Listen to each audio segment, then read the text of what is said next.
Good morning, everyone, and welcome to day 4 of KPIT Sparkle 2022 Grand Finale. While the sun illuminates the sky, your sparkle has bedazzled this auditorium. How do I tell you all what a pleasure it is to start this morning seeing your lovely faces. Today we have a different leg altogether. We have the 3rd Annual IISER Pune KPIT Conference on Energy and Mobility and KPIT Shodh Awards. In the energy and mobility sectors, a huge transition is unfolding, giving extraordinary prospects for a cleaner, safer, richer, and more comfortable world.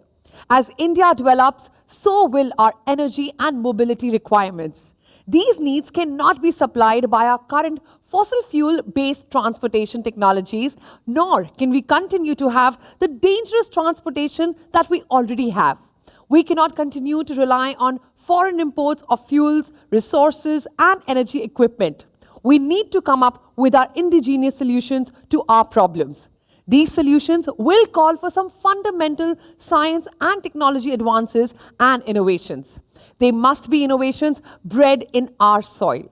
This calls for a forum for discussion of new scientific thoughts and innovations amongst our scientists, researchers, PhD students, and industries.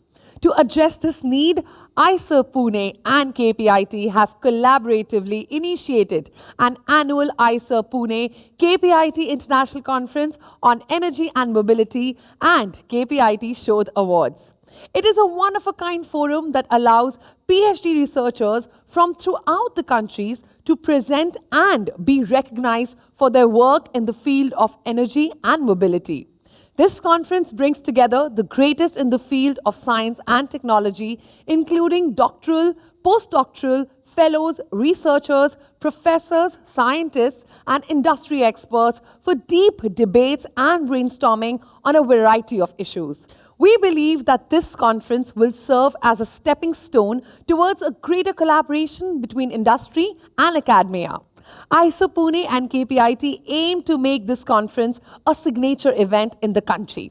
This conference assists the research community in transforming their concentrated pursuit into unique ideas that have the potential to change the path of technology and enable mankind to live in a cleaner and greener future. Award-winning theses will be honored and presented with the KPIT Shodh Awards during the grand finale of KPIT Sparkle, which is happening tomorrow.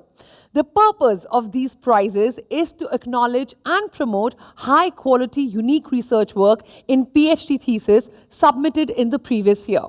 There are 2 categories of award for the conference. The Best Thesis Awards will be given out for a prize money of Rs 1 lakh to winners in 4 separate categories, namely energy storage, fuel cells, green energy generation, and autonomous driving. And second category is first, second, and third Best Poster Awards will be given to the 3 winners who shine their way out through innovative poster presentation. Before we go ahead with the awards, let me first invite Dr. Satish Ogale to deliver the welcome address. Dr. Ogale is an Emeritus Professor in the Department of Physics, specializing in solar energy, energy storage, graphene and functional carbon, oxide electronics and spintronics pattern formation. He served as a scientist at CSIR NCL before joining IISER Pune in 2015, where he is the team leader of the Center for Energy Science, which he conceptualized and helped establish in 2016. He has several national and international honors to his credit. Without further ado, let's begin day 4 with his welcome address. Good morning, everybody. It is a great pleasure talking to all of you. The KPIT Shodh Awards, which we are going to have tomorrow, is actually the brainchild of Mr. Ravi Pandit, who is the founder and group CEO of KPIT. In fact, I have been interacting with Mr. Ravi Pandit on collaborative fronts between IISER Pune and KPIT for several years. And his vision about trying to push the boundaries of knowledge is something which has led to a variety of initiatives, and KPIT Shodh Awards is one of them.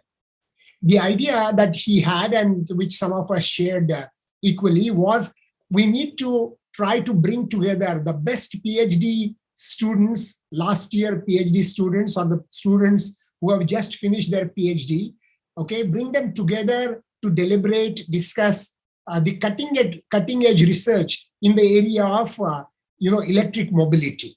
Electric mobility is such an important subject of modern times. It is going to change the whole world, and that we are all going into this arena is to save our environment from the pollution. Okay, so the governments, the NGOs, and number of companies are all engaged in this particular domain, and there are a lot of students around the country who are doing high-end research in various things like batteries, electric mobility, how to make vehicles lighter, number of things, number of topics, even how to make smart communications between vehicles, between systems, and so on. A lot of subjects of interest are there in the domain of science and engineering, and students in IISERs, IITs, many universities, private universities are engaged in research in this particular domain. So the idea was to get the very best of these people together and try to put them together so that they can deliberate intensely and present and share each other's work so that some new ideas, novel solutions can emerge, collaborations between academia and industry emerge, and so on and so forth. So the idea of these awards is not only recognizing the best talent that is trying to solve our modern day problems, but also to bring people together in the pursuit of high-end knowledge and novel solutions, especially given the current scenario where we have to be independent, the Atmanirbhar Bharat Yojana, as well as the Make in India. All these are the concepts that the government is promoting, as well as the entire scientific community and the academia are engaged in this particular thinking and thoughts. So I think it is very apt that the subject of electric mobility is being pursued and identified as the subject for this conference and award. Okay, so what we will hear during these deliberations will be extremely intense talks, panel discussions, presentation by PhD students, and it will not be simply like a paper presentation, but whole of thesis work will be presented in the best possible way and from the best possible institutes. And we will then select the award winners for being felicitated tomorrow in the function of Shodh Awards. Now, very importantly, the conference, we have already seen that there are more than 55 entries of PhD thesis for this competition from all over India and from the best institutes, mind you. And we have something like 27 theses, PhD theses, which have been submitted for recognition in this competition, which is substantial number in a very chosen field of research like electric mobility. 16 of them are in the energy storage area. All of us always talk about batteries. There are so many news flying around, lithium battery or sodium battery, what new battery chemistries, where is the lithium going to come from, can you recycle it, what are the battery management systems, how will you cool the batteries, will it be a phase change material or liquid cooling, what will be safety, and so on. So there are 16 theses which have come in the area of charge storage or energy storage. Then, and of course, energy storage is not simply the electrical energy storage, you also have thermal energy storage and so on. There are many interesting options. You also have grid scale energy storage, transportable energy storage, a number of other things which come into play. Then fuel cell is another device which relates to hydrogen economy, which is a very rapidly upcoming area. And that is also, we have 2 theses in that zone. And there are also about more than 5 theses in green energy generation and production. So I think we have a very, very exciting agenda here to actually try to analyze, solve, and deliberate during this conference. I'm sure many people in the audience will have an opportunity to listen to insightful talks. There will be presentations, also posters displayed, and highly eminent people will be the judges for the award competition. So this is the kind of a message that the students will get very important things in this conference. And we should see that as the years pass by, we should have 100 or even 200 theses coming into these areas which actually influence our lives for a better future. So what we are striving here to build entities, build concepts, build analytical platforms, data science, deliberations, and so on, so that the whole society goes towards a better future for our people. So I welcome you all to be a part of this exciting conference, and may the best person win an award tomorrow. The KPIT show the awards tomorrow, and let us have a great time tomorrow. Thank you very much. Thank you, Dr. Ogale, for such an exhilarating welcome. Ladies and gentlemen, I would now like to invite Dr. Ravindrasing Pardeshi, Principal, Fergusson College, to deliver the keynote address. With over 36 years of teaching and 37 years of research experience, Dr. Pardeshi has published over 20 well-researched papers and authored them. Over to his session. Good morning. I am Ravindrasing Pardeshi, Principal, Fergusson College since 2009, and I have been teacher in Fergusson College of Geology since 1984. Here, innovators, I am going to talk on innovation, entrepreneurship, and higher education. Here, innovators, aspiring entrepreneurs, and out-of-the-box thinkers from Fergusson College. I am delighted to be part of Sparkle 2022.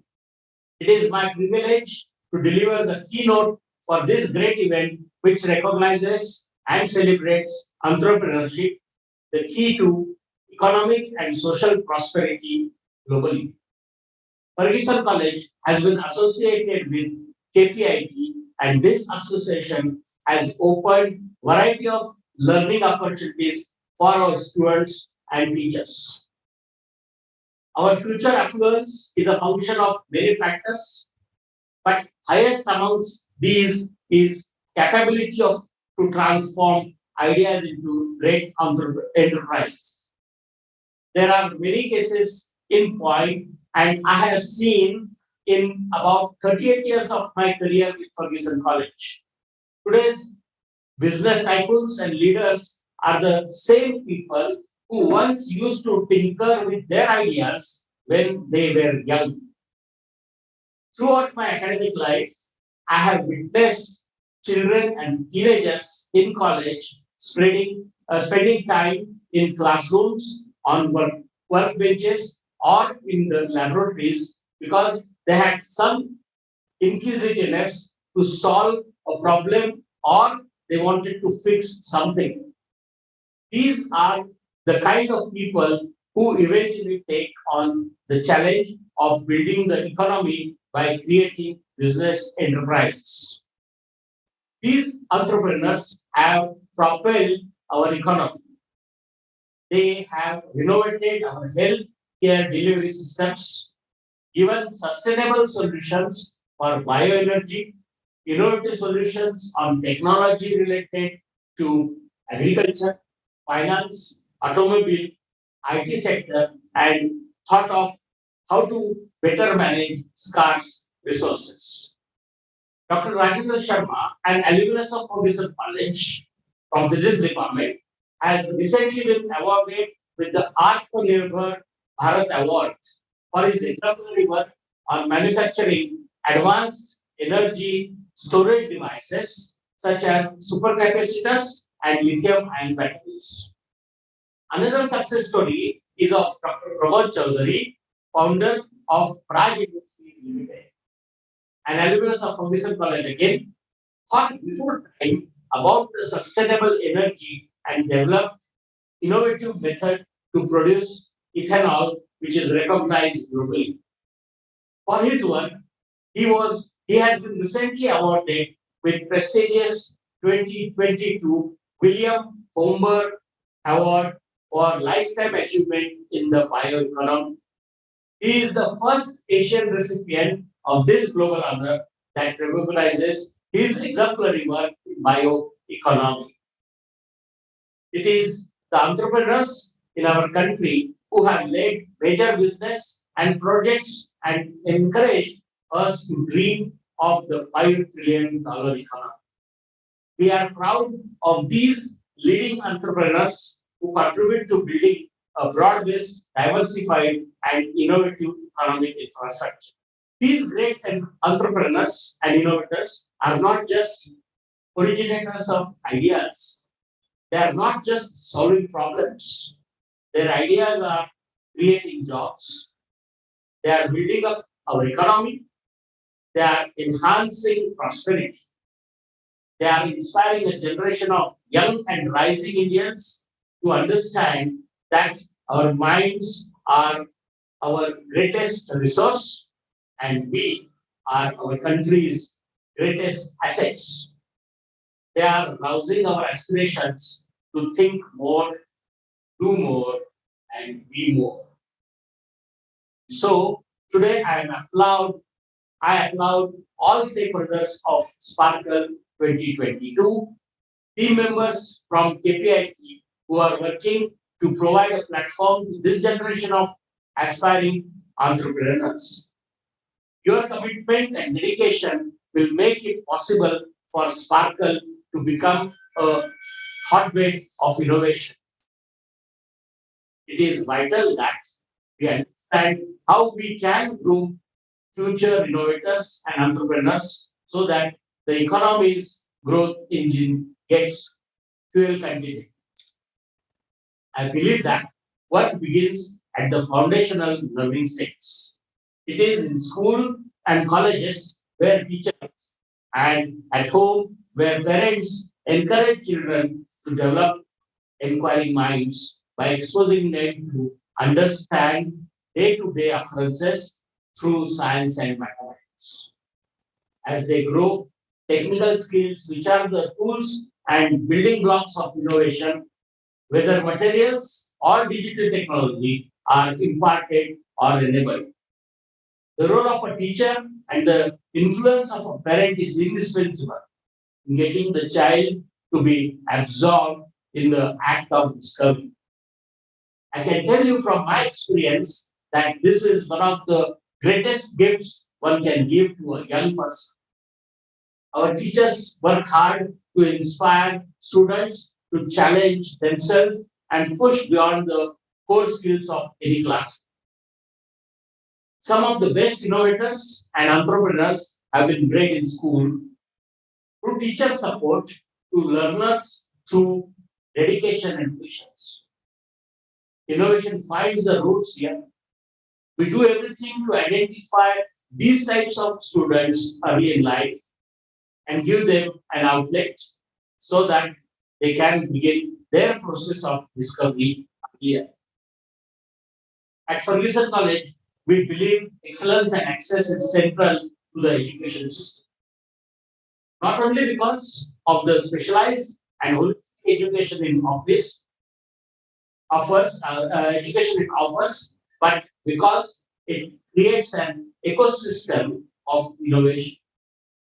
Our academic facility and research centers are known for what happens in classroom and also for discoveries that happen in the labs and off classrooms. The college was also nodal institution for Pune Intercollegiate Consortium, where activities and projects were carried out to nurture and nourish the young talents. Such kind of work was also carried out through different schemes funded by Department of Biotechnology, Department of Science and Technology, and University Grant Commission under the Government of India. A recent example of Jay Ahir, a young student from our college, won the IBM Global Competition 2021 for his SAP water, where he used artificial intelligence and Internet of Things to effectively provide clean drinking water to the society. He, along with his team, received 200,000 US dollars for his excellent work. Honorable Prime Minister did mention this Mann Ki Baat in December 2021. This shows entrepreneurs, great thinkers, idea owners, and researchers are hatched in our classrooms on our campus. Experiments are done, ideas are charted out by students, often with professors serving as early advisors. And so we ensure and encourage a conducive ecosystem around our campus. Entrepreneurs tend to be drawn to each other naturally.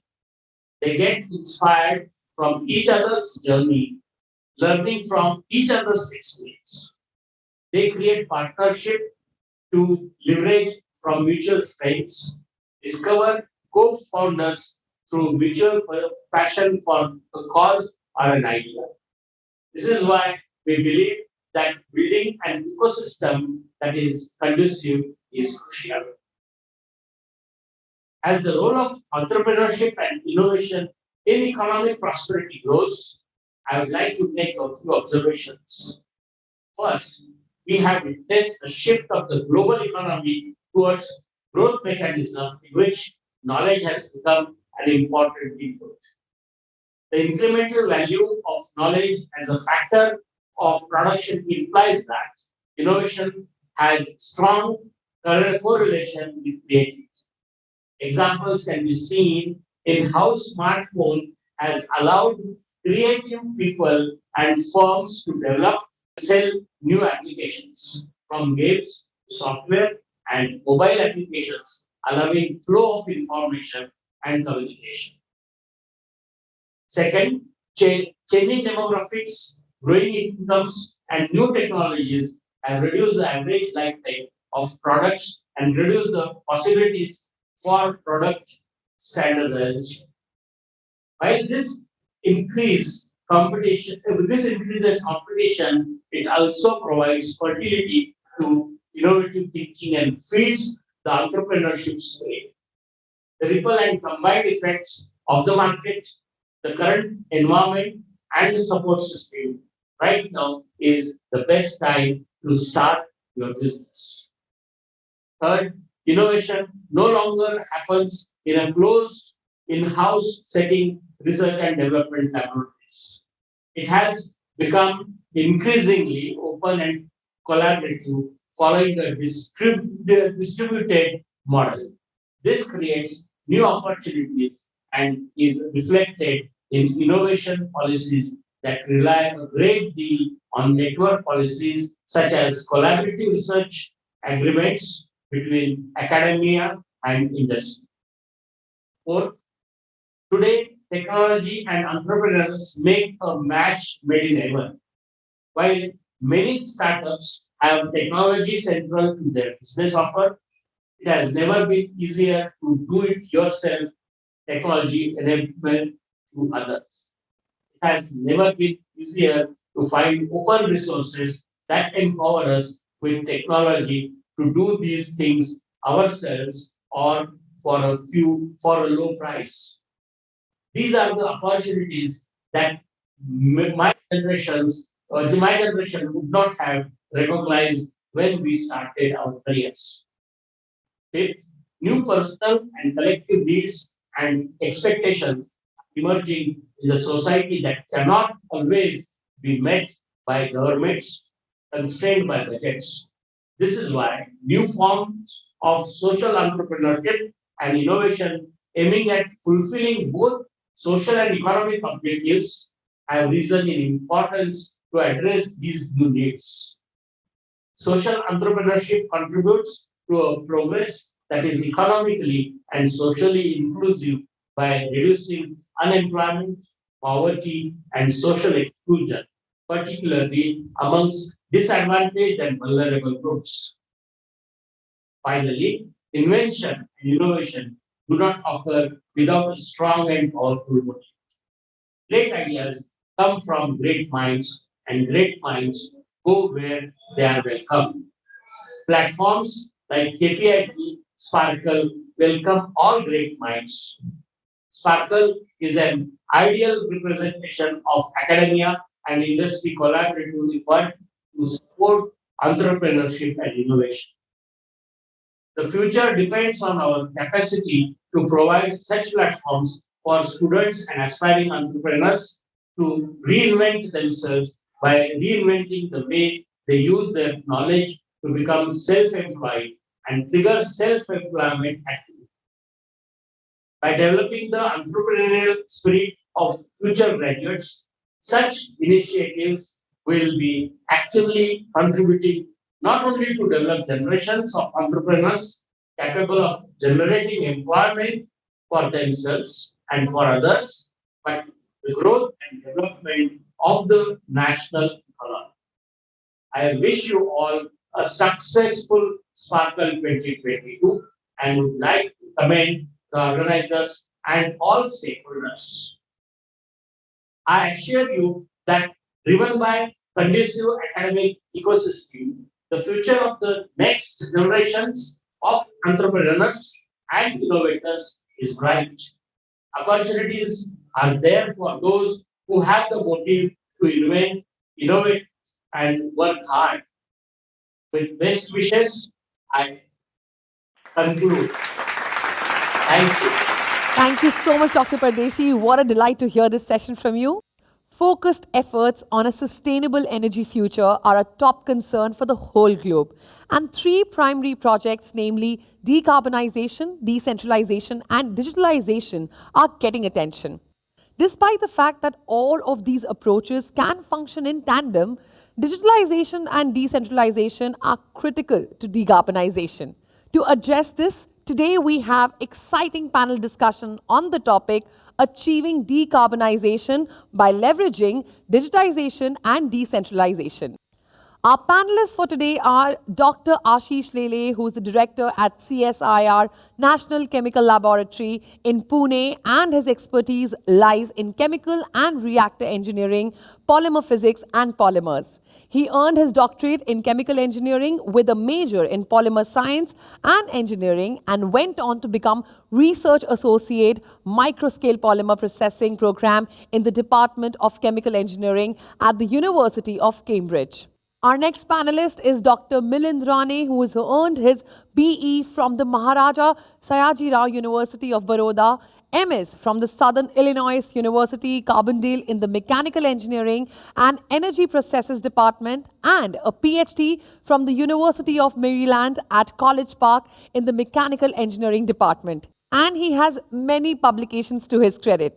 Our next panelist is Dr. Rajesh Biniwale, who's a senior principal scientist and head at CSIR, National Environmental Engineering Research Institute, and specializes in chemical engineering.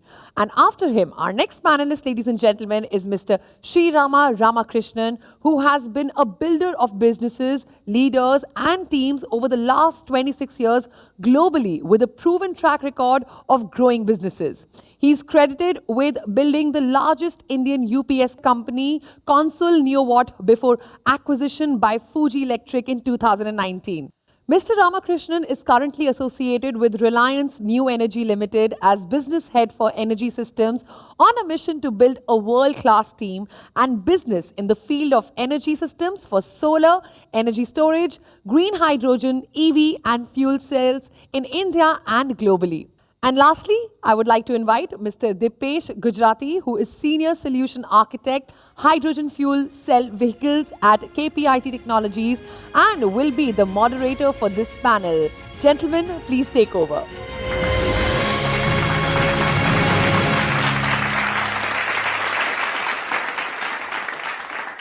I call upon Dr. Milind Rane from IIT Mumbai.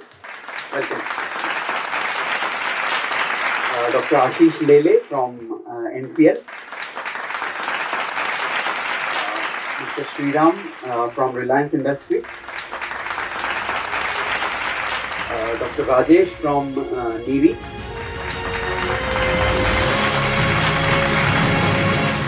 Hello. Good morning, everyone. My name is Deepesh Gujarathi and I run the hydrogen fuel cell program at KPIT. On this wonderful morning, we are gathered here to conduct a panel discussion with a topic which is very relevant for our times, relating to digitalization, decarbonization, and decentralization. With me, I have a panel with diverse experience and varied field. With me, I have an eminent panel of guests representing industry, academia, and research organizations. Let me just introduce them to you. On my right is Dr. Ashish Lele. He is a chemical engineer by education, and he has been one of the pioneers of hydrogen fuel cell technology in India.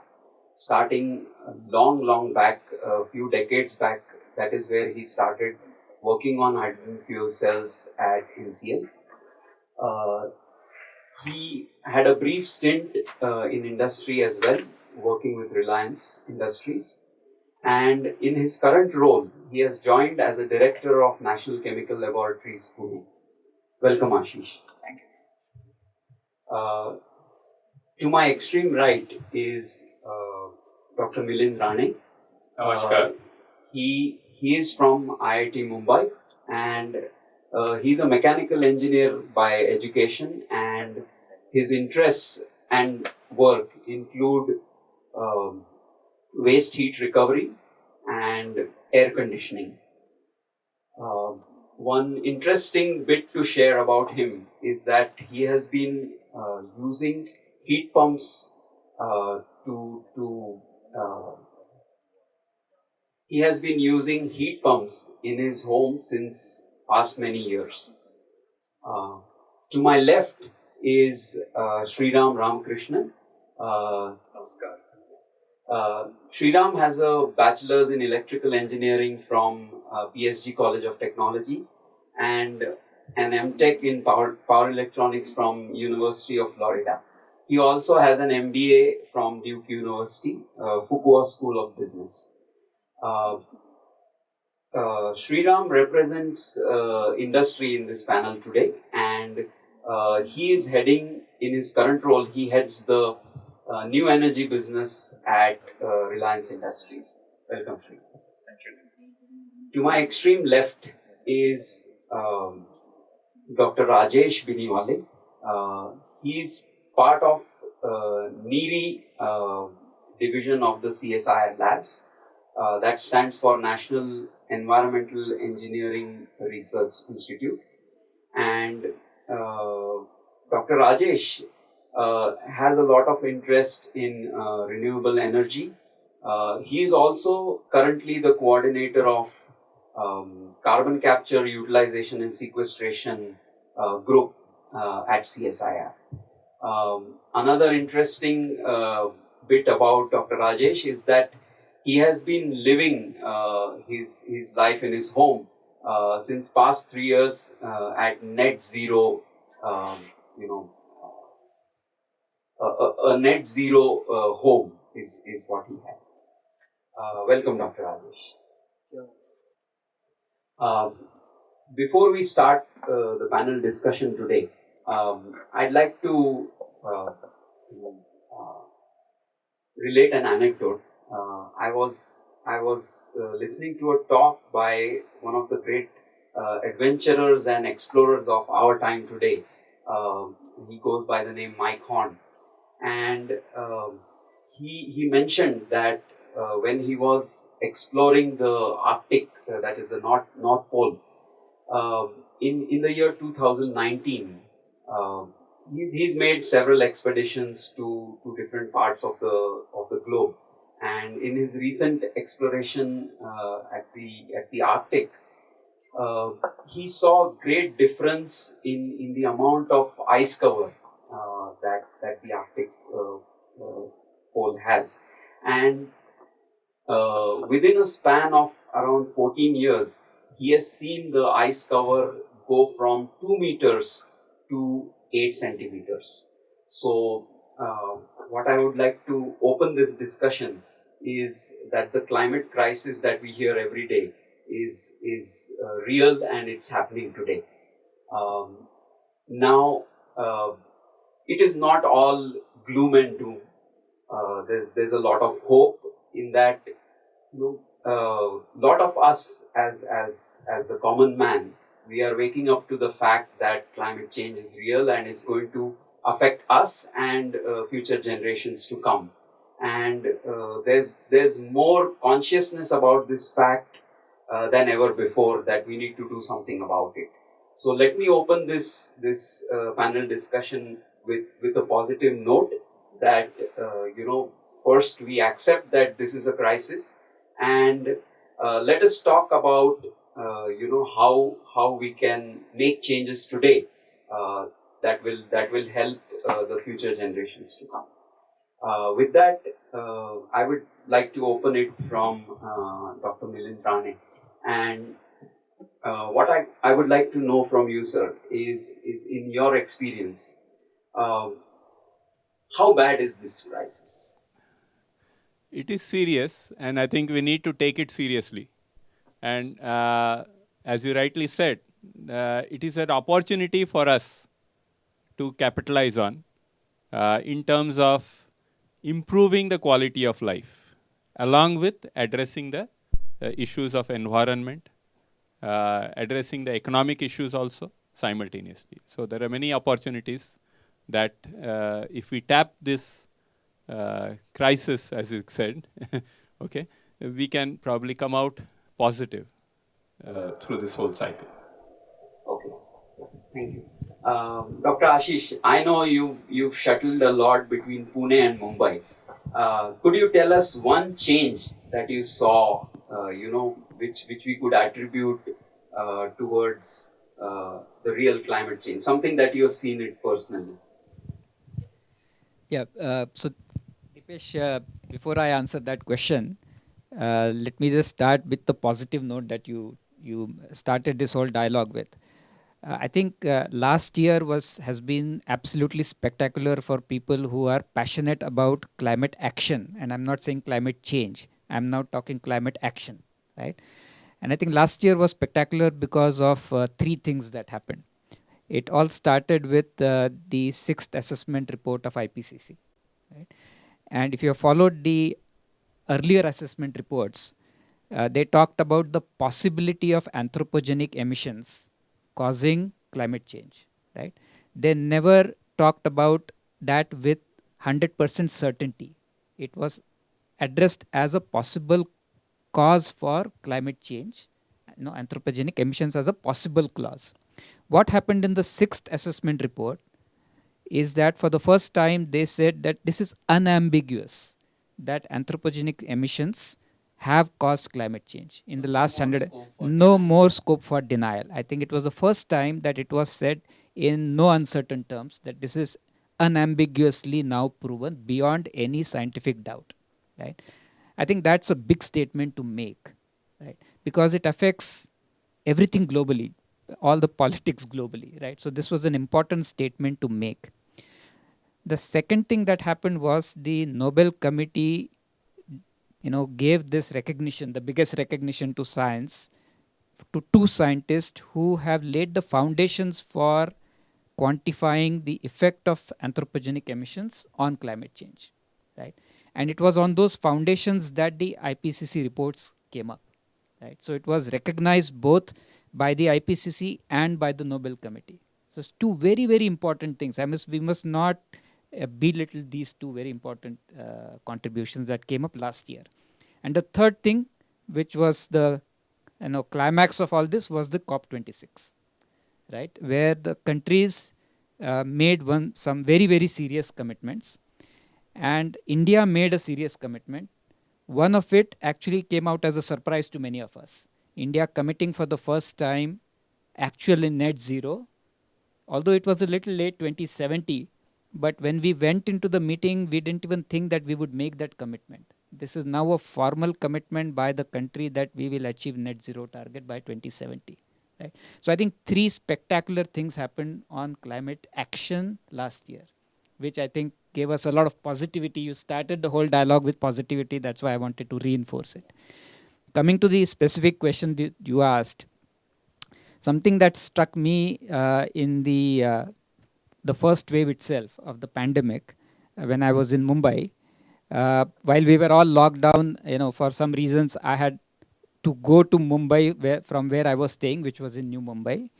And as you know, from Navi Mumbai to Mumbai, there is a creek that you have to cross. Right now, as a Mumbaiite, which I have stayed in Mumbai for several years, and in the past 3 years also, for those of us who commute from Navi Mumbai to Mumbai and you cross the creek on the bridge, all you see is fog and smog, and you don't see anything else, right? But in that first wave, when practically everything was shut down, Mumbai was shut down. That means all the chemical industry around Navi Mumbai shut down, traffic shut down, right? And this was the month of late in the October, right? When Mumbai is sweltering hot normally. Okay, it's post monsoon and Mumbai is hot and humid, and the fog is very dense. I mean, the smog is very dense in Mumbai because of humidity. But what I noticed was while crossing the bridge, I had never seen Mumbai as clear as this. I could see JNPT Port Trust, I could see Elephanta Caves, I could see big ships on the harbor, I could see cranes on the JNPT. This was spectacular. I had never seen anything like this, right? And I used to stay a little close to the creek. In fact, I saw dolphins in the creek. I mean, this is unbelievable, right? So, what climate change does and what we do in living in major cities and contributing to local climate change became unbelievably clear when all the emissions stopped for several months because of the pandemic. Yeah. One of the only good things that the pandemic did was, I would say. So I think it's very clear that anthropogenic emissions cause local changes and global changes. And as Professor Rane said, we have to take this extremely seriously now. Thank you. Let's move to Sriram. So Sriram, you represent Reliance Industries, which is a big name, probably the biggest name in India for petrochemicals. And recently, we have seen a lot of announcements, a lot of commitments from Mr. Mukesh Ambani towards, net zero emissions, towards moving away from crude oil and, what you call the new energy. Give us a little perspective on what is going on at Reliance in this context. Sure, Deepesh. But yeah, before I get into Reliance, just wanted to share what I believe, like Dr. Lele was saying, well, it has been now proven that, these emissions are causing climate change. I can also say it has had a big impact on, my own kids. We had a conversation, one of the evenings about where would you want to live? And, my kids, were saying that, no, we don't want to live near the coast because, from what they have studied, there could be flooding. We don't want to live near the mountains because of all the forest fires, which were happening in Europe those days. So clearly, there is a lot of awareness among kids, school going, college going. And yeah, this ability to impact on climate is now very clear to the kids. But it's also clear it's not going to change overnight, right? So they are talking about when they grow up in few years that, they may have to take care of this. So clearly, there is an appreciation that climate change is happening.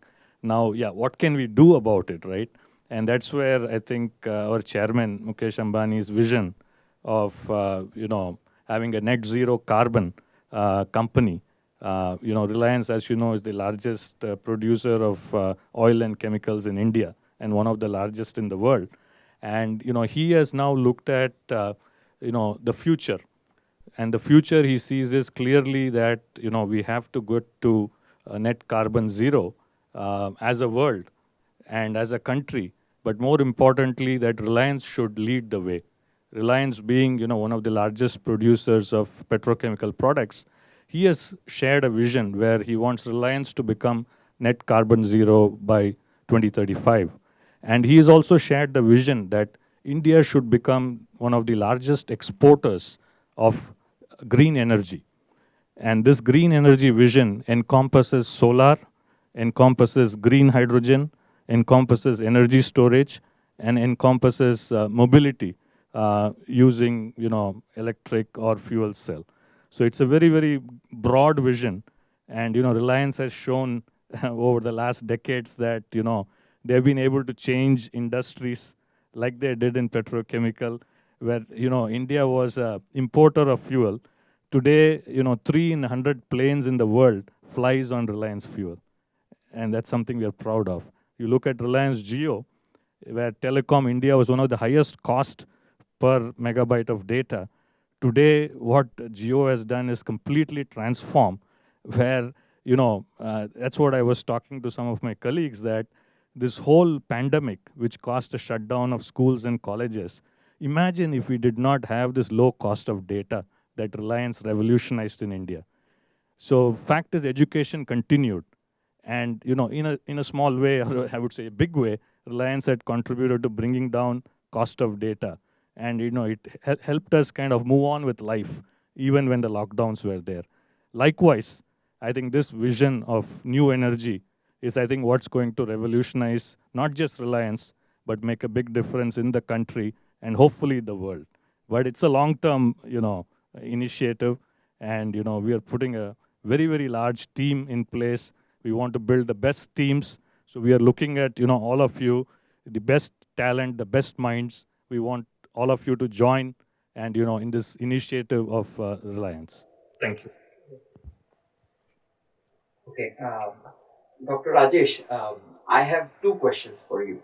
Since you are part of NIRI and you had the clean technology and modeling division at NIRI.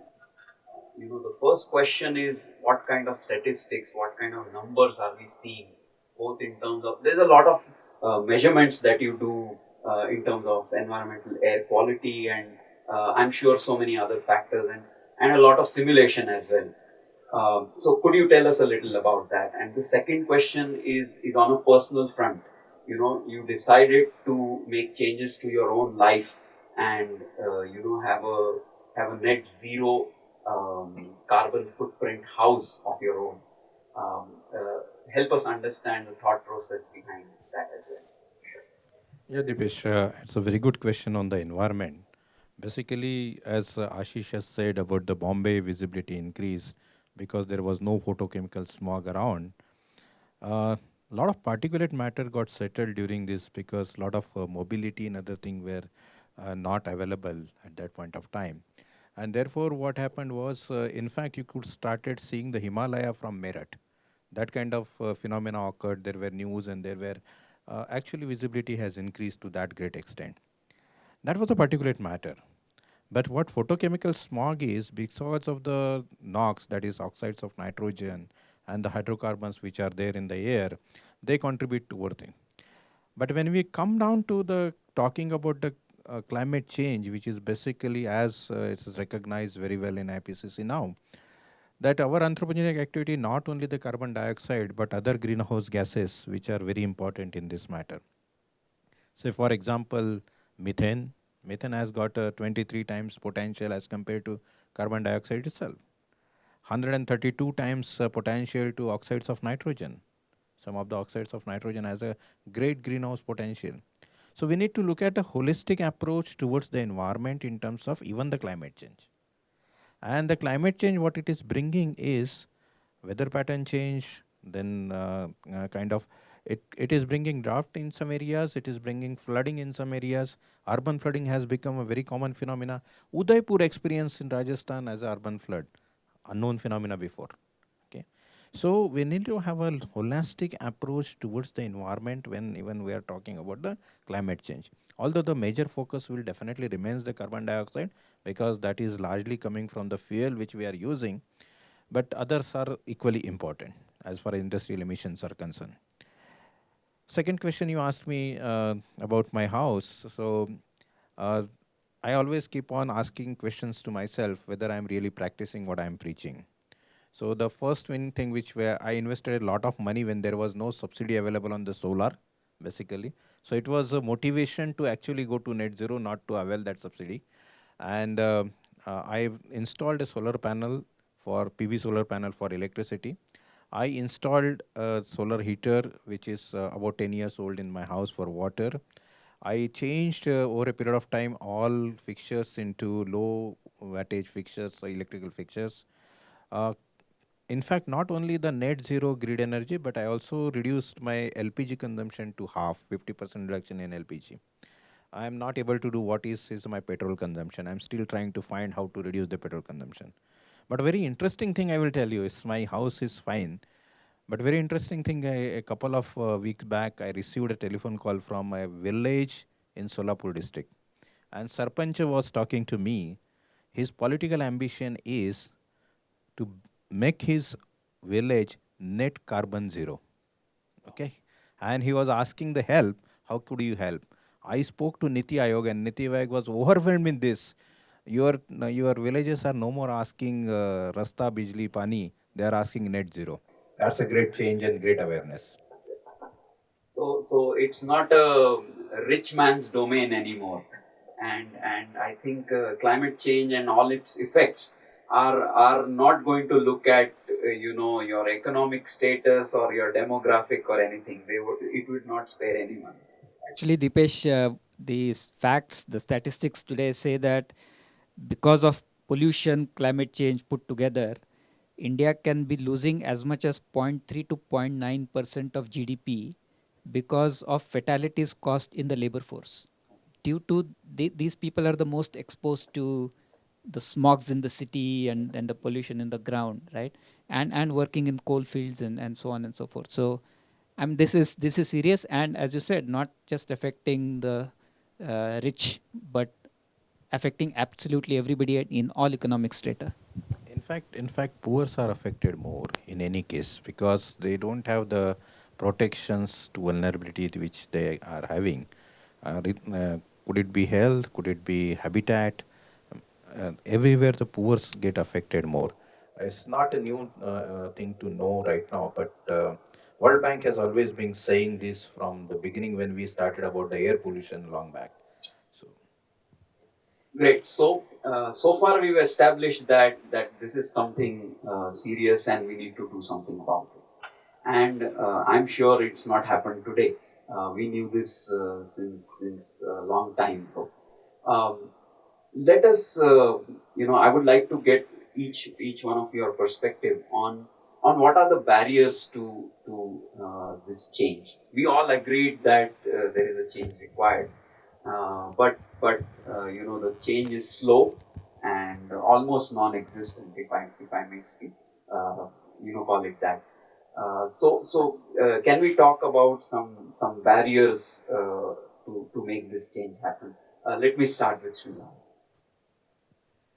Deepesh, but I actually look at it in a more positive way, right? Yeah. See, there are going to be barriers, and barriers could be from a regulatory perspective, from a people perception perspective, right? But I think, like I said, I think the awareness has increased, and now today there's a commitment, like we heard from Dr. Rajesh, even at a Sarpanch level, people are aware that there is a challenge, right? But how do you address this challenge? And, I would like to say, look at it from a positive point of view, that there has been, a very big change in use of renewable energy, even in India. And, one of the big benefits we see of a renewable energy like solar photovoltaic module is that it can be highly distributed, meaning you can have centralized systems, you can have decentralized systems, you can have power in your home using solar PV panels, you could have it in a village as a microgrid. And the fact is, in India, we have deployed over 40 gigawatts. And our goal of our Prime Minister is deployed up to 400 gigawatts. So I think if you see, the government is taking positive steps now to how do we accelerate the deployment of solar. And what they've done is we have the PLI scheme, and the PLI scheme is now supporting investment in solar ecosystem, right from manufacturing of the PV module. Right? So I think that's a great step in the right direction. Yes, I would rather not talk about, challenges are always there, but I can see that the right steps are being taken, not only in solar, but also in looking at energy storage, because, PV being kind of not a continuous source of energy, then storage becomes important. Again, the government is taking a big step. And again, you're seeing not just government, corporates are looking at this as sustainability and investing in solar plants. And the good news is, solar is becoming attractive from a pure commercial point of view. So that also is driving adoption. So yes, we can talk about a lot of challenges, but at least on solar, I feel that we have almost crossed that inflection point where, technology cost has come down. People are aware about benefits of solar. Government is taking initiatives to promote solar. So I think we are really poised, for a great future in terms of adoption of solar, across the country today. Yeah. Um, Interesting point about solar. I think one of the biggest success stories in terms of technology today is solar. I've been part of the solar renewables in my previous companies, and what I can tell you is the cost of a 1 megawatt solar power plant, which was costing anywhere between 11 to 12 crores some time back. It has come down, 10 folds today. So solar is a great enabler, and I remember in one of my previous jobs where we were setting up DC microgrids for rural India. One of our first installations was in the Nilgiri Hills, okay, near Ooty. And in a tribal area, we were setting up a microgrid for each of the homes, their own very personalized grids. And we took feedback from some of the villagers and tribals where we set up that, and we got a very touching feedback from one of the old ladies. She was a senior citizen, and what she mentioned is this is the first time I have seen a light bulb glowing in 80 years of my life. It was and her grandchildren no longer need to have just the sunlight available for them to study, so they could study at any hour of the day. No, I think or night. Deepesh, yeah, that is I think solar has shown that, there is no limitation, right? It is getting deployed, like you said, in the Nilgiris. It is getting deployed in Leh, Ladakh, the border areas where there is no power. And today the BSF uses solar, for how they live in the border areas. So, I mean, so that's the beauty of solar. And, I think, like I said, I feel it's at an inflection point in India. Right. Yeah, but then we all agree solar is a success story, but personally, I don't think it has spread enough. Being so efficient and so low cost. There was a talk long back about having rooftop solar over each of the apartments. I don't know where it fizzled out and what happened to it. And like Dr. Rajesh mentioned, you bought solar when there were no subsidies. So the point I'm trying to drive is are subsidies the solution? I don't think we can bank on those anymore. So again, coming back to the barriers. Yeah. So let me, I think solar is a great example where the government did play a role initially, right? So there is a technology curve for any technology. And as you said, the cost of solar was maybe tenfold higher, maybe 7, 8 a decade ago to where it is today. And, for people to adopt new technologies, definitely needs the government support.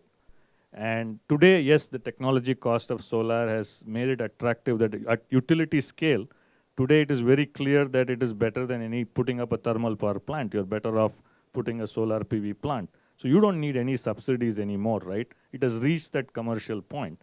But this is not true for other, technologies, right? So I think one classic case would be, electricity unfortunately has a limitation, right?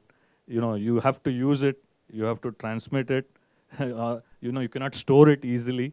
So one of the things that, when we look at a net carbon zero world is going to be the use of, green hydrogen.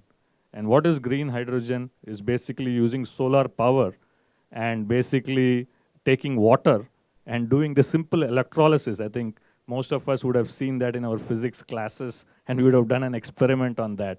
But because of the cost of solar, I can look at producing, using the low-cost solar power to produce hydrogen.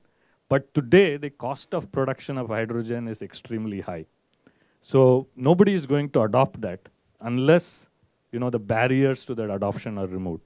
Barriers can come from technology, barriers can come, because today cost is high, there needs to be an incentive for people to use hydrogen.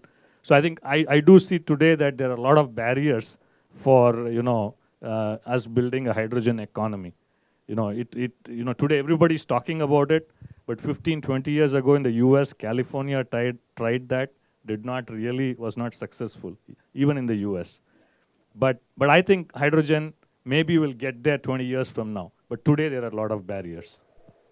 Okay, great point. So let me ask now, Dr. Ashish. You've been working and researching on hydrogen fuel cells since a long time, and so what we are saying is that there is a crisis, and there is technology available today, which is capable of addressing that crisis, right? Now, as a researcher and director of a premier research organization in India, I'd like to ask you, two questions again. A, do we have the competence, the capability to build upon this technology? And secondly, what do we do about so much of material which is required to enable the technology not being available in India? So these are the two questions that I would like to ask you specifically. Yeah, both very important questions, Deepesh. I think if you look at, you talked about fuel cell, so let's look at fuel cell as an example. If you look at fuel cell, it is a sort of a quintessential systems engineering problem where you need the confluence of multiple competencies to come in, right? Scientific competencies, if you look at, you need great electrochemistry, you need great chemical engineering, excellent mechanical engineering, electrical engineering, so at least these, right? So you have to have a team that has all these competencies brought into to develop a technology that has some sense of viability, both technical and economical. Now, do we have these competencies? Yes, of course we have these competencies, but they may not be all available in one institute. They will not be available with one company. So technologies of such complexities will necessarily require a team that is derived from multiple organizations, be it from academia, research institutes, or industry. We will have to find ways to work together to where these competencies are brought in together, so that you can develop a technology that is not just globally competitive, but maybe even a notch better, and also significantly IP protected, right? Now, in the given crisis of climate change, things like IP protection and so on may not be so important as of now, but eventually these technologies will mature and there will be competition like any technology in the market. The market will ultimately determine it. So we need to build those things also in when we develop these technologies. So to answer your first question, do we have the competencies? Yes, we certainly do. There is no doubt about it. Are we able to put them in place? I think we need to have the right mechanisms of project, management, project conceiving, platforms where all these diverse, organizations can work together towards one goal of being able to. And this happens everywhere in the world. I don't think there is any country where, or one organization where, you have all these competencies right from the word go. If you look at the DOE roadmap for hydrogen in US, which came up 20 years ago, you will see that the government was actually giving grants to 3M, to DuPont. I mean, these companies don't need government grants, right? But you are seeding new technologies, frontier technologies, which may come up 15, 20 years down the line. But you have to have that vision that to create technologies of the future, you need to have programs which incorporate universities, research institute like national labs, and big companies, and have the mechanism to fund all of this. Bring them together, create the platform, fund it, so that these technologies will develop. I think we need to have something like that in India to make it happen at scale. There are examples. You and I have worked together on programs like this, but this needs to achieve scale and it needs to achieve speed for us to become really technology competent. Your second question. I'll just interrupt you before Sure. we go to the second question. So what you're saying is such capabilities and competence, they are available today in India, and but they are available in different pockets. And for them to make a difference, it needs to be coordinated much better, and bringing those pockets together to create a good symphony. Absolutely. It's absolutely about symphony. And it's not simple to do it because there are all How do we do it? there are many models that exist around the world, and we have tried with some of them, and they have worked to some extent. You have to make sure that people are placed in their comfort zones, right? In a team, if you build, there may be some healthy competition that has to be nurtured, but everybody has to work towards one goal, and to be able to do that, there has to be a sense of comfort to be able to work in a team. So issues like IP protection and all, you have to work out mechanisms by which every institute has the right to protect their IP. At the same time, be able to contribute, not to hide it, but actually bring it into the program while feeling comfortable with it. Issues like this have to be sorted out and managed. So how do you conceive such projects and how do you manage such projects is as important as what you do in the project. Because if you don't do these two things right, you will not get to the end point. Right? So it's very important to make that happen. Coming to your next question on... I'll interrupt you again. I'd like to take Dr. Rane's input on this as well. Dr. Rane, you are part of one of the premier educational engineering institutes in India. I'm sure some of your students would be the brightest minds in the country. How do we encourage them to address the right problems? I'm sure today people don't see energy as glamorous as something like software or AI or ML. And you yourself being part of the thermal engineering or the heat pumps group, how do we motivate students and the young generation to take up and look at the right problems?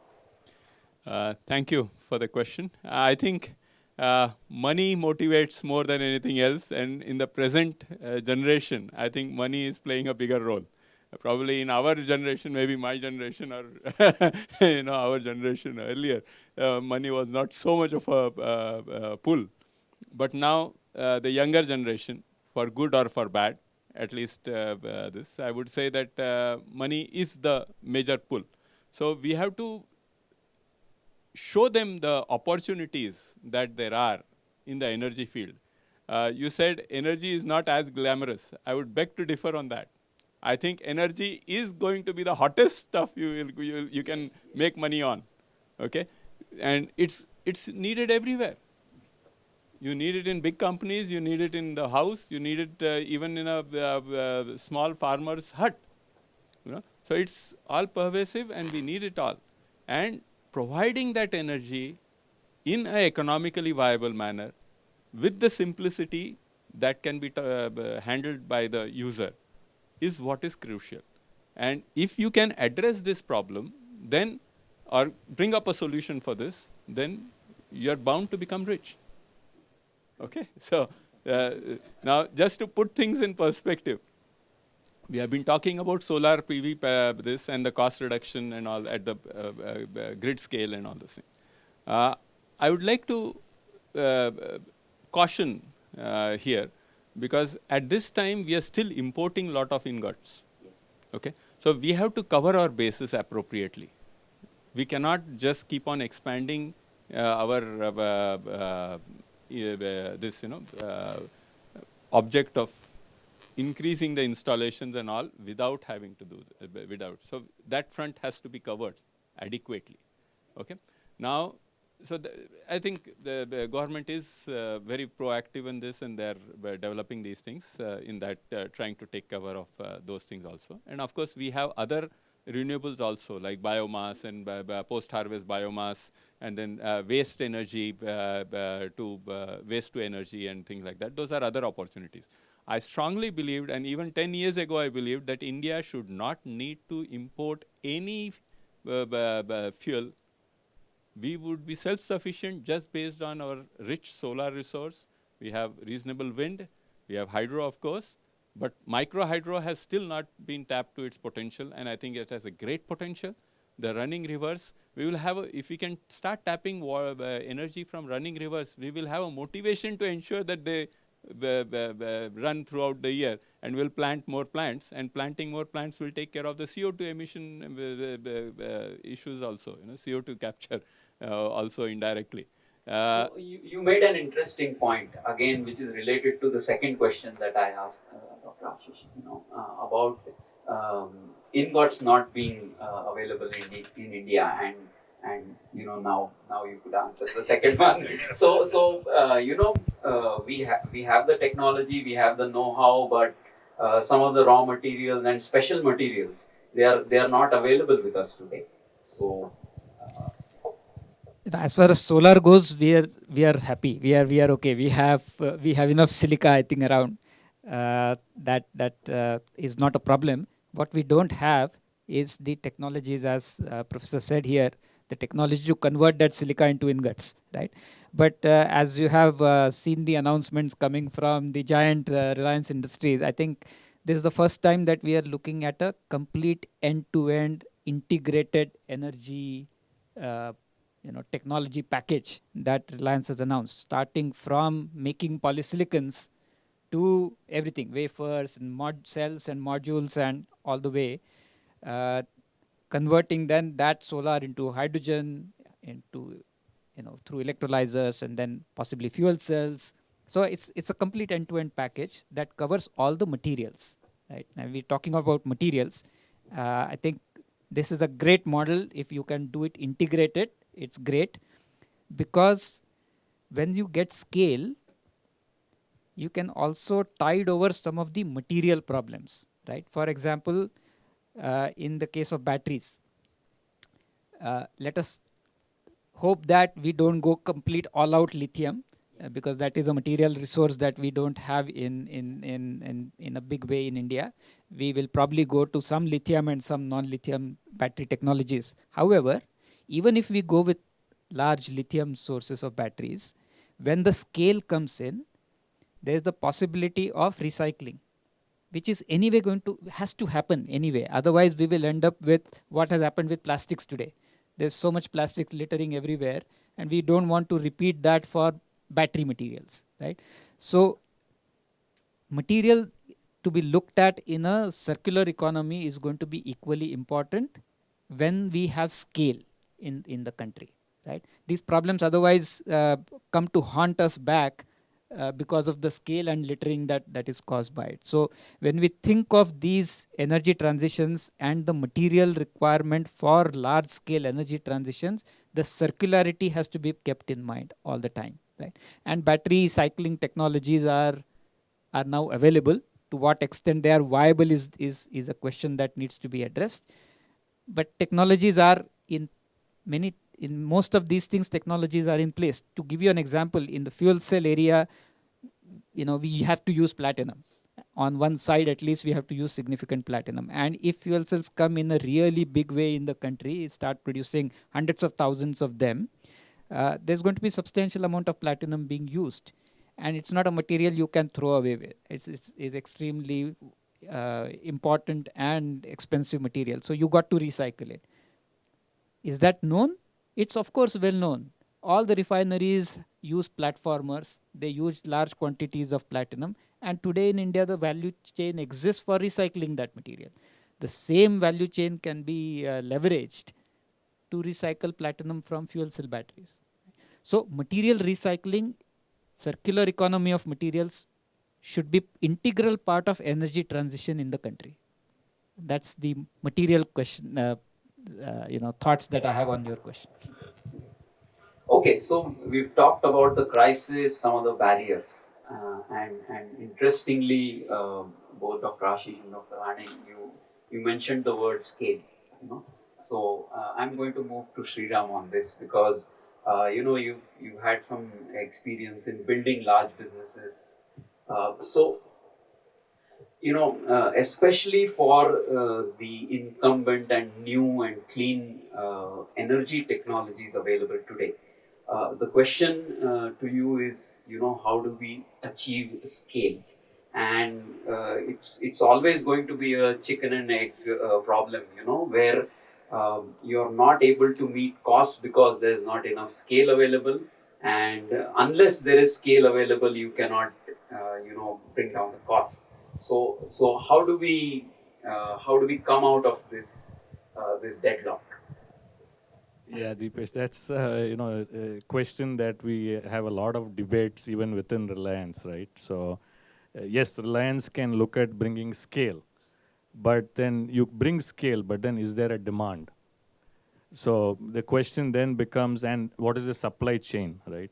So I can put up scale, we have committed building gigafactories in India for batteries, for solar PV, for electrolyzers. But some of this, the question is, one is where is the supply chain? I think to the previous question on materials becomes very critical to address. The other question is where is the demand? And, classic case was for the batteries. We had a advanced chemistry program by the government.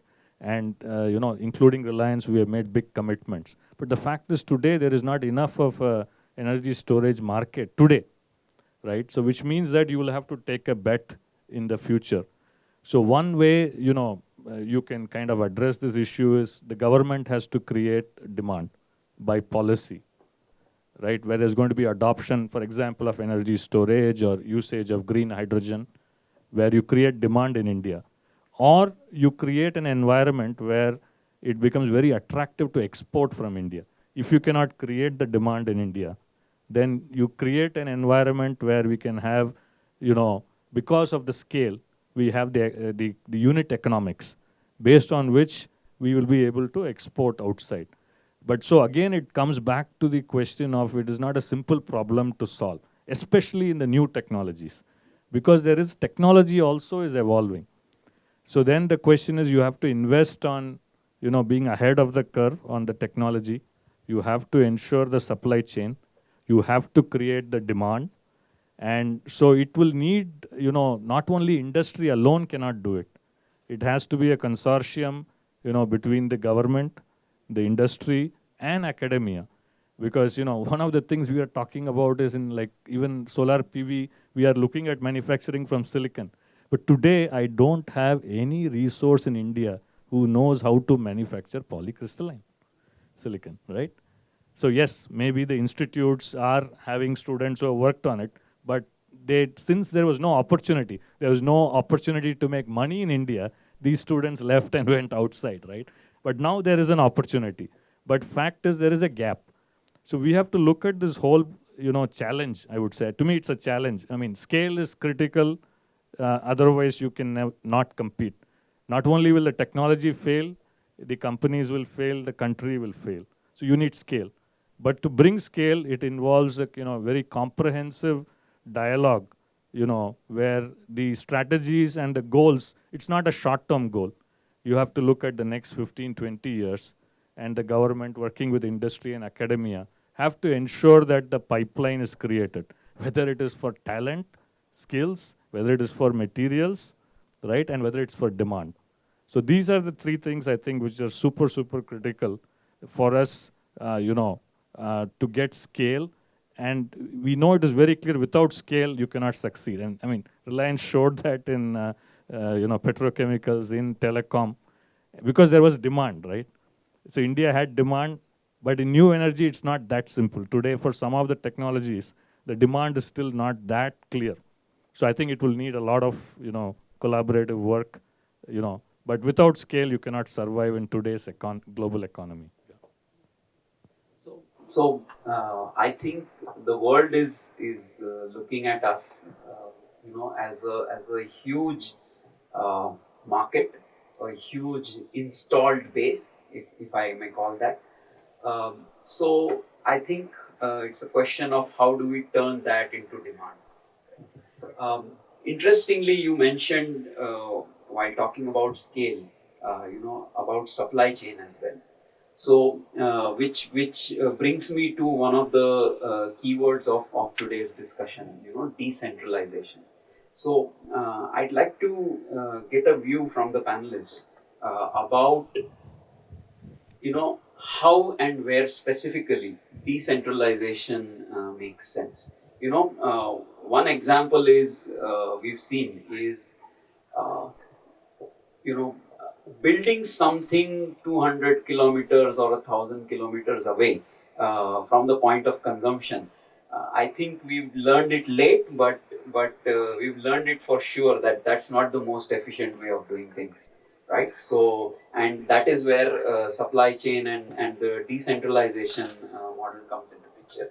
So, if I may ask Dr. Ashish, could you tell us, your perspective on how decentralization can help solve the supply chain problem and help us achieve scale?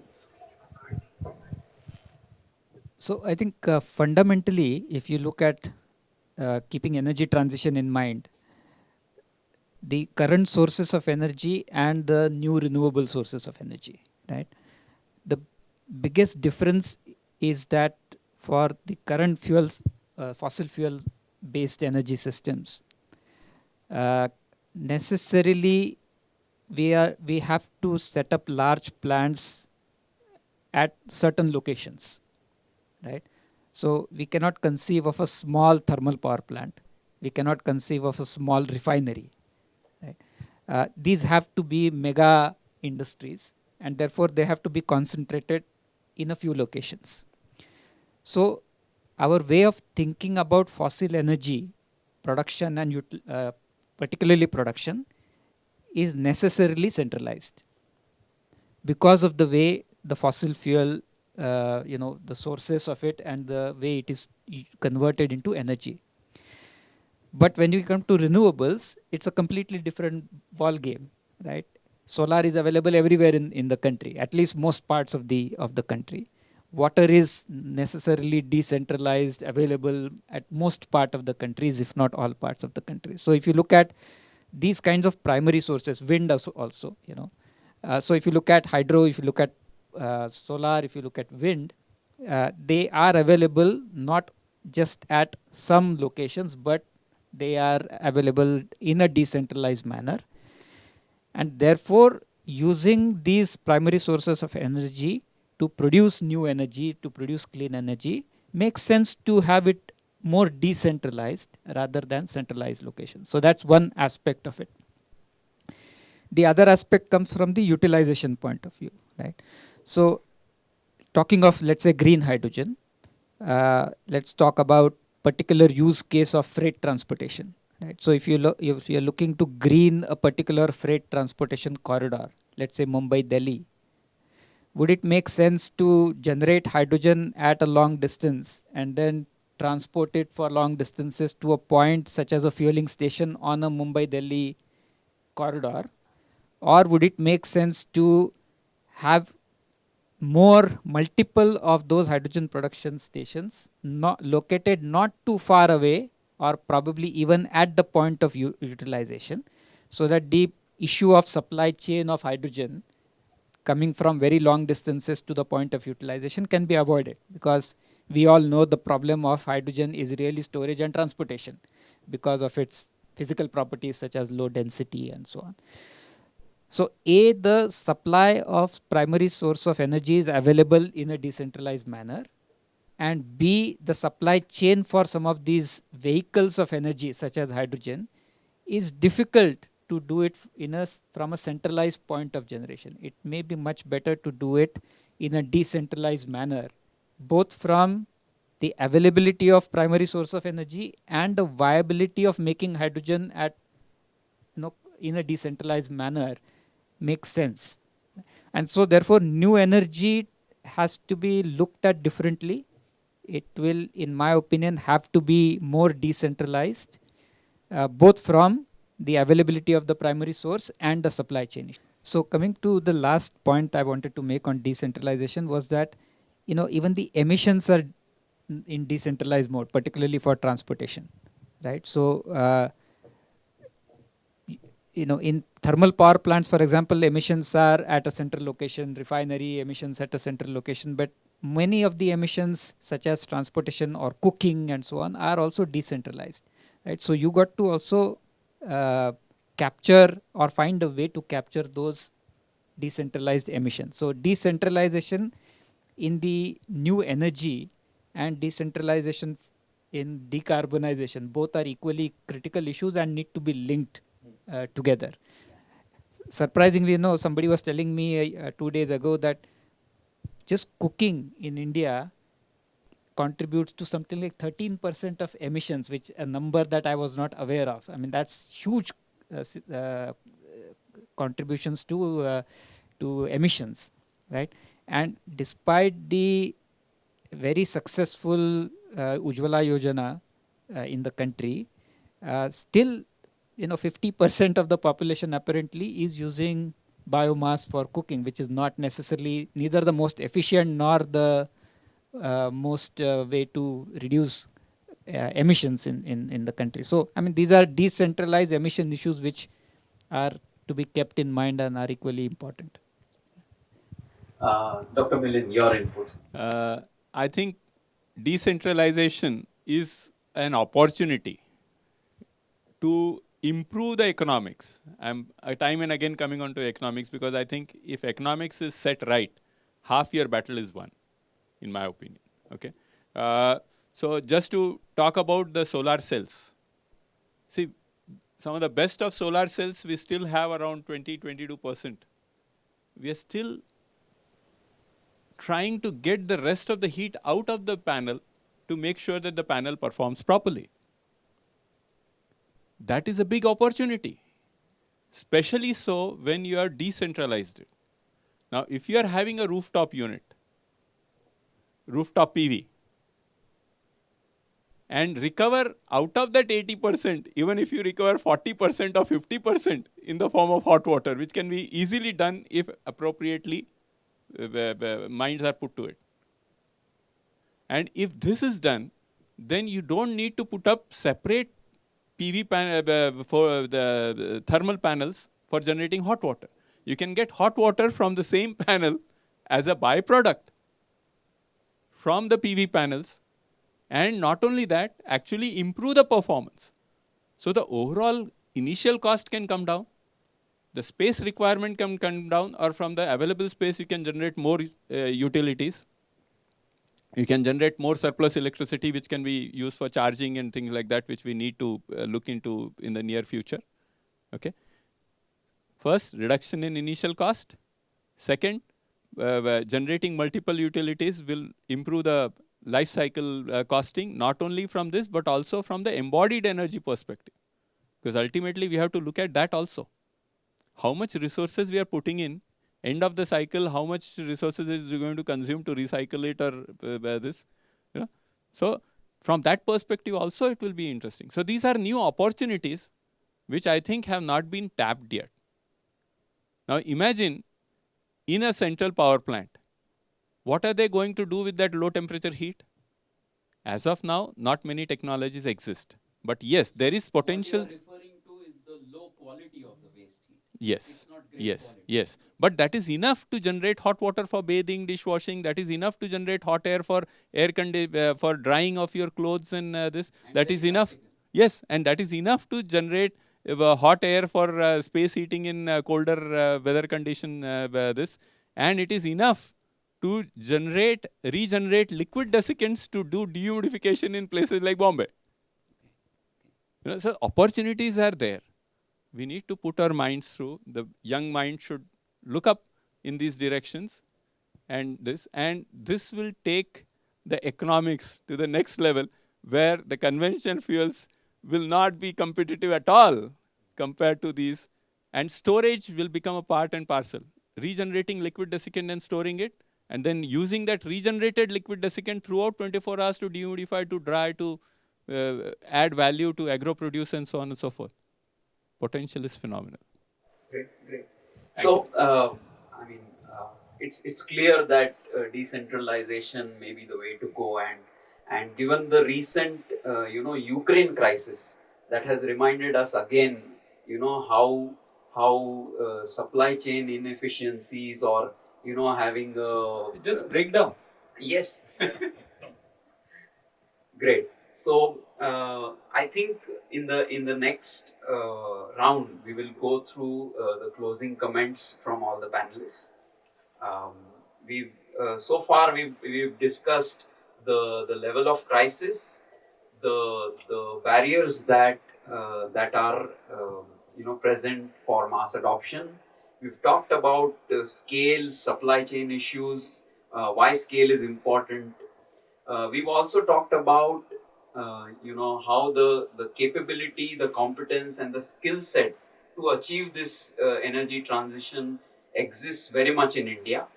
Um, I'd like to next go to each of the panel members, starting from Dr. Rane, on their closing comments on today's panel discussion. On the topic of digitization, I'd like to get some inputs from you, Sritam, about how really digitization can improve supply chain efficiencies, and what other kind of benefits it can provide. Yeah. Sure, sure. I think it's a very, very interesting question. When you look at today, decentralization, it actually opens up some very, very interesting opportunities. We talked about earlier about solar, can be distributed, whether it is, across the country, across villages, across maybe even residences, right? So now the whole concept that you have distributed solar, and that coupled with distributed storage brings up a very, very interesting opportunity using digitization, where every producer of power can become a virtual power plant. So we are getting into the concept of a prosumer, where you not only produce power, but you can also, for your own consumption, but you could also, in a way, trade it to your neighbor, for example, in a residence. In fact, this type of systems have actually been deployed even in some small scale in some residential complexes, not just in Europe, but even in India. There are some case studies of that. And for this, you need to be able to monitor the power flows. You need to see where there is consumption, where there is production. And then using digitization techniques, you can look at how you can trade this power. I mean, this is one example of where digitization is going to play an important role in new energy. Another area I can think of is, today with the modeling and simulation that we do for every physical system, we can create the concept of a digital twin. So any process, whether it's a solar power plant, whether it is your vehicle, an electric vehicle with using batteries or fuel cell, you can create a digital twin and look at the performance of the actual physical system compared to the digital twin. And you can see, are there deviations based on which you can predict, whether when you would need to kind of overhaul, maintain the system, or you can look at where performance is dropping. And using big data analytics, you can compare this to other similar installations or other vehicles, and then use that data to figure out, how you can improve or optimize the delivery of performance. So when I broadly look at digitization, it's a very, very broad term. But what I feel is with today's technology, what is available, I think there is an enormous opportunity for innovation. So when we look at all the students here, I mean, that becomes a huge opportunity for India, where we can look at how do we bring innovation using digitization and, making the new energy, whether it's on mobility platform. For example, there's a big issue in how do you predict range of a battery, right? So using the proper techniques of digitization, you can look at the battery state of charge, state of health, and figure out what is the range. So the opportunities are endless, where we can talk about the vehicle battery becoming a source of energy for your home, or you can even export the excess energy to the grid. So I think digitization along with decentralization is going to be very, very key when we look at, overall decarbonization, in the Indian economy.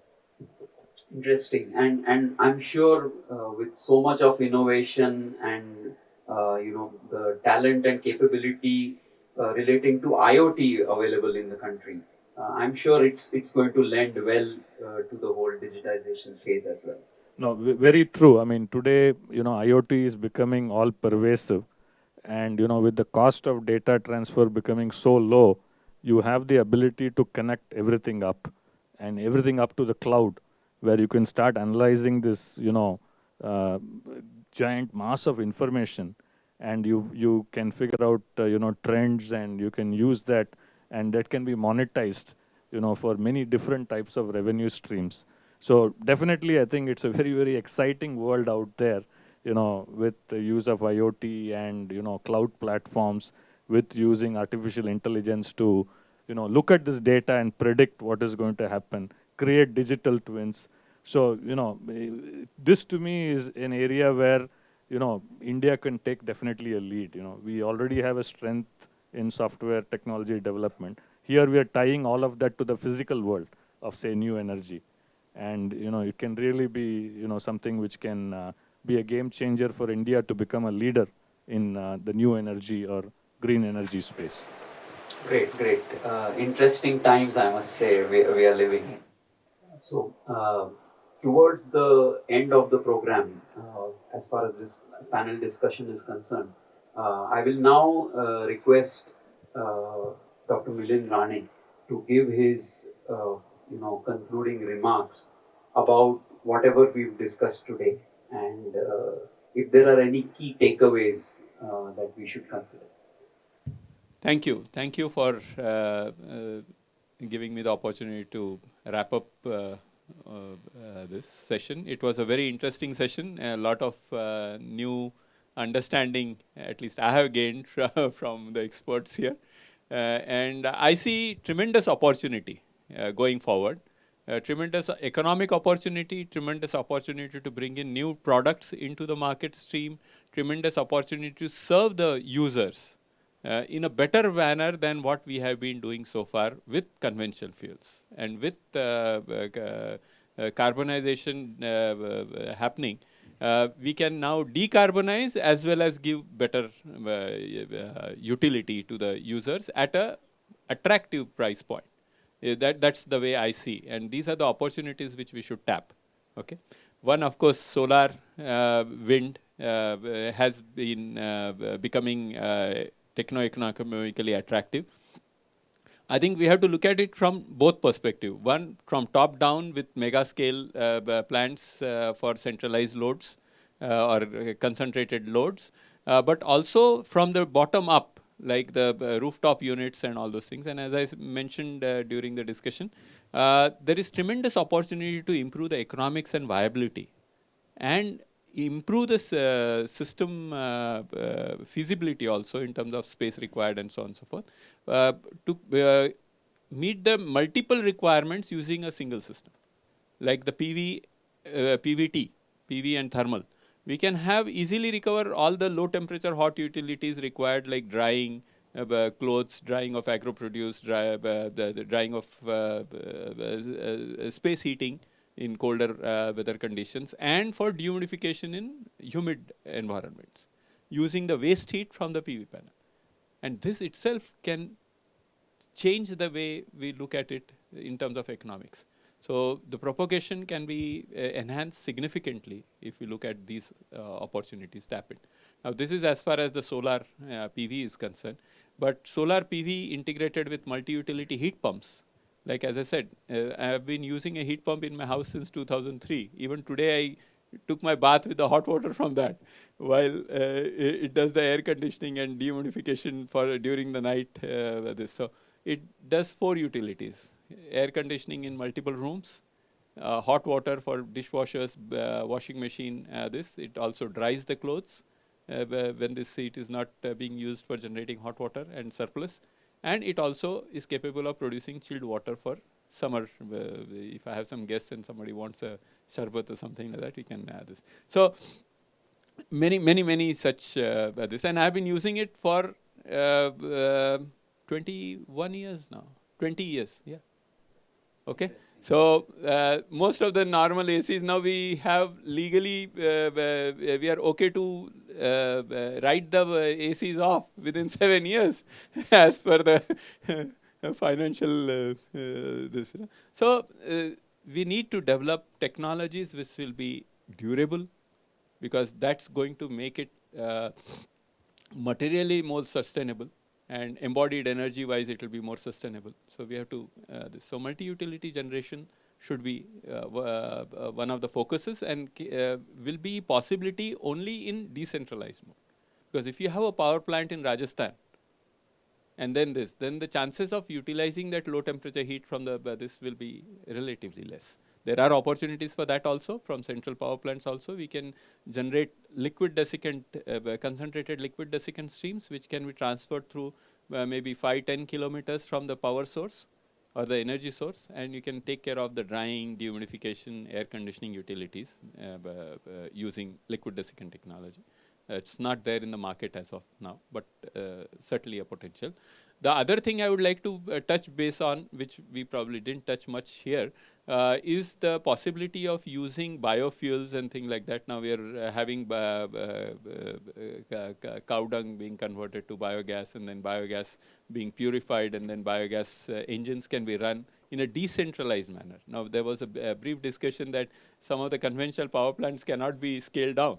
But we have a history of using gensets, but we found that using gensets only for generating electricity was not techno-economically attractive anymore. But with this biogas coming in, and the ability to recover the heat from the exhaust for generating steam and generating other utilities, high temperature heat driving utilities, and recovering the radiator hot water for generating, catering to the low temperature needs, including, as I said, liquid desiccant regeneration, drying and dehumidification. The whole economics will look different entirely. So you can have piped bio-CNG, biogas, not even CNG, need not be even compressed, piped gas from biological resources, from post-harvest biomass, from waste processing and all that. And then that can give you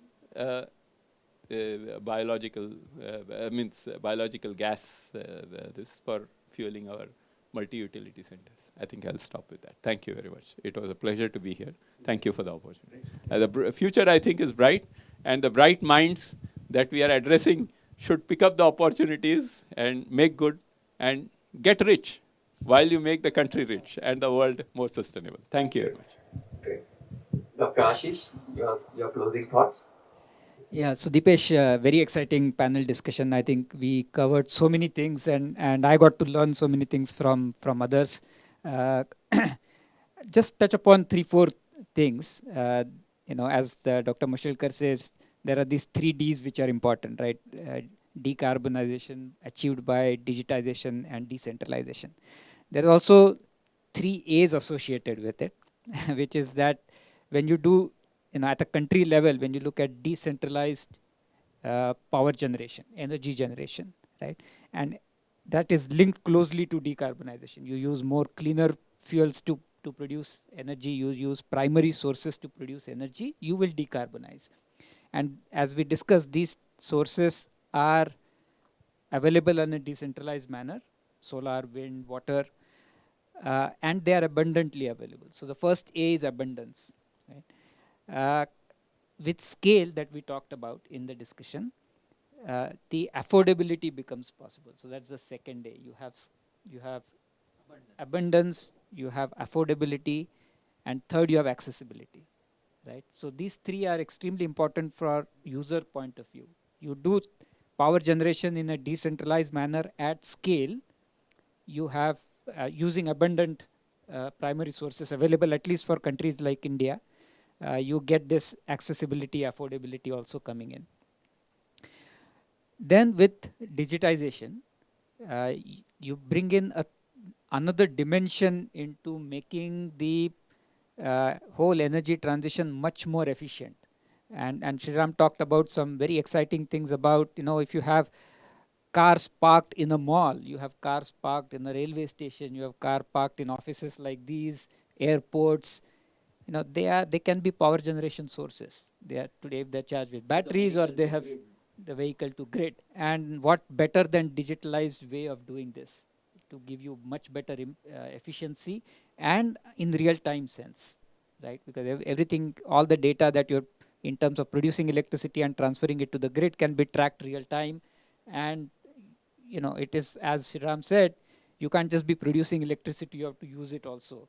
So digitally, where it is producing and where it is used, and you can have a smart grid to make that happen, either a microgrid or at a national grid level. So digitization brings in another dimension which was probably not available for earlier energy generation technologies, and that's why they were not as efficient, because of which we are suffering all the carbon emissions today. So digitization therefore brings you much more efficiency, which must be used.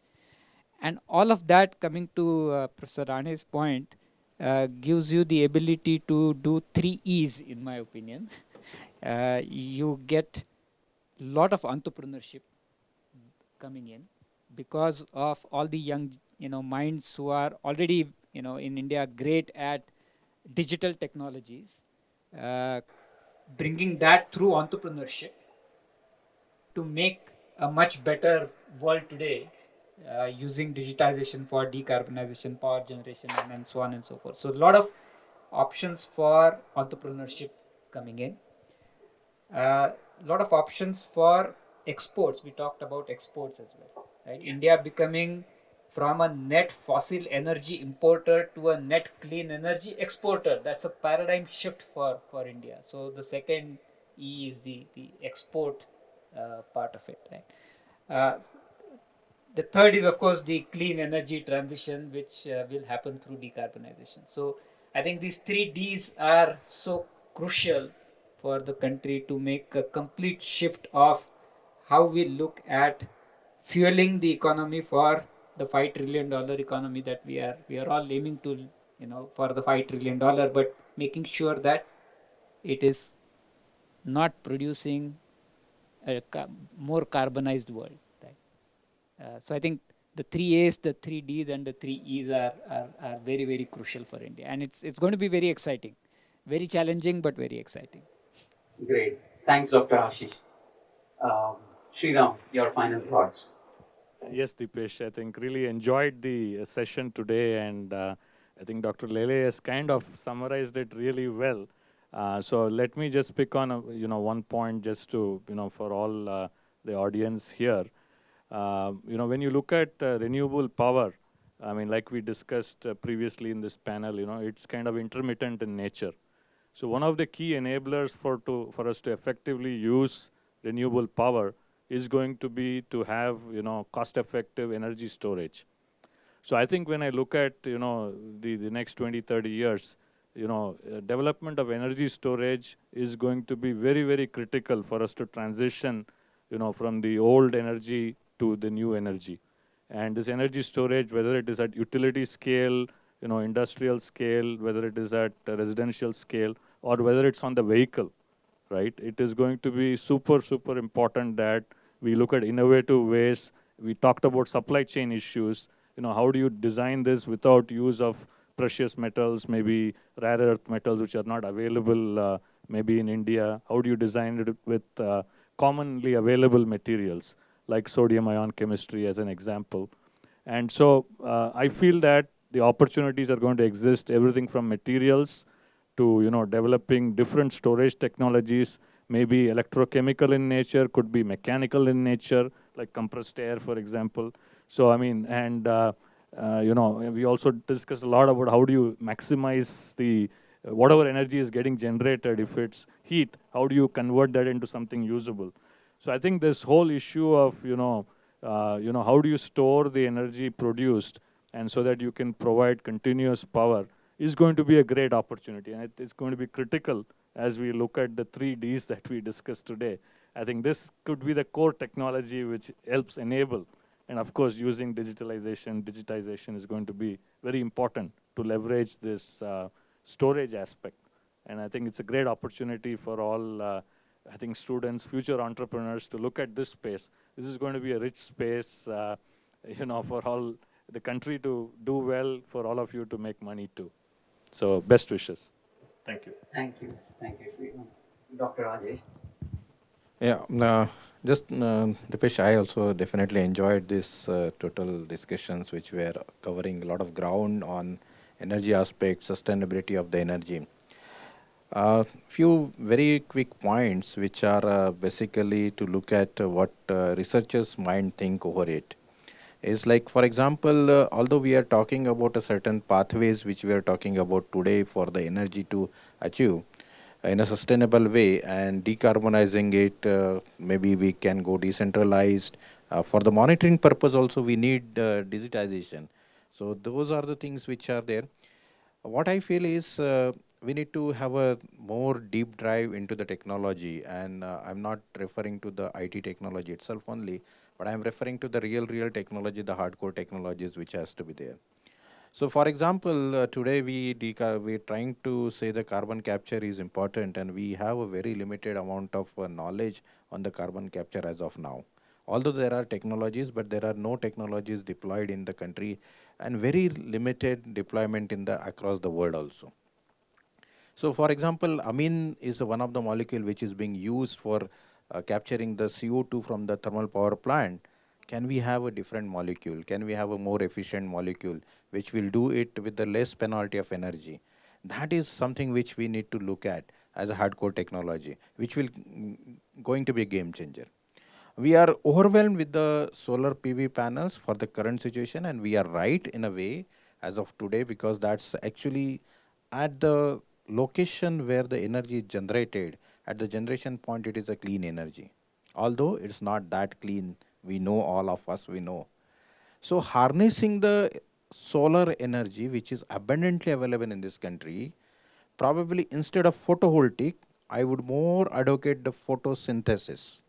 So instead of the photovoltaic, let's try to look at the photosynthesis, which would be more natural way, more environmentally benign way, where we are actually going closer to the nature. And that's what the another game changer we can probably add into the system. So similar thought processes which we need to have, and say for example, solar panel, which I am looking at the crystal, I have a crystal ball which can look into the future. Okay, and this tells me tons of waste which is generated which was unknown to be handled before. We are inviting another trouble in briefly Ashish has mentioned it with the analogy with the plastic. So we are talking about import of the materials which are being not available, but at the same time which gets into the country. How are we going to recycle it? How much is going to be recycled actually? What is the circular economy? Because circular economy is being talked a lot, but the real circular economy can come when we actually go towards the nature. So for example, photosynthesis, voice is gone. Photosynthesis is typically close to the carbon cycle which nature follows. So if you want to really be circular, adopt the nature. That's what where we should go. And to the audience, to those who are listening to it, think differently. Think differently in a way that would be a game changer. And for the market size, you are the biggest market. So if you become a producer of the technology, you don't need to go outside the world to find a market. There's enough market available over here. And the startups and other area which has to be on the energy. One of the very important vertical, even mentioned, I just remember Global Environmental Summit, which was held at some 3-4 years back at Hyderabad, where we talked about a few verticals, and energy was one of the first vertical which was talked on this. So energy is definitely important. Decarbonization is important, but let's not get into the carbon itself. Can we think of that? That's what my message would be for concluding this. Thank you very much. Thank you, Dr. Rajesh. I believe we had an absolutely phenomenal discussion today. Touching upon various topics and hearing from the experts. and at least I take back a lot of insight from each one of you, and I hope I'm much more optimistic than I was at the start of this panel discussion, knowing that there are experts in this field who are thinking about the energy transition so passionately, and I believe we have all that is required, the talent, the resources, and the will to make this energy transition truly smooth and a great experience for all of mankind. With that, I'd like to take a moment to thank our eminent panelists for taking the time off and having such an insightful discussion today. Thank you. Thank you. Thank you. Thank you. Thank you. Thank you for the opportunity. That truly was an insightful panel discussion that everyone's going to remember for quite a while. Well, I wish I could slow time down a bit because KPIT Shodh Awards has been so fantastic and enriching this far that it'll take us a few days to recover from its drive. As thrilling as this platform is, it fills me with pride to say that we received 57 registrations and 27 theses from the teams, out of which we have chosen our finalists of Shodh Awards. Our finalists will be going live to present their thesis from Pimpri Chinchwad College of Engineering, and we request you guys to join us. Meanwhile, please do visit our exhibition area, interactive zone, and follow us on our social media page. For now, let's go live to the venue.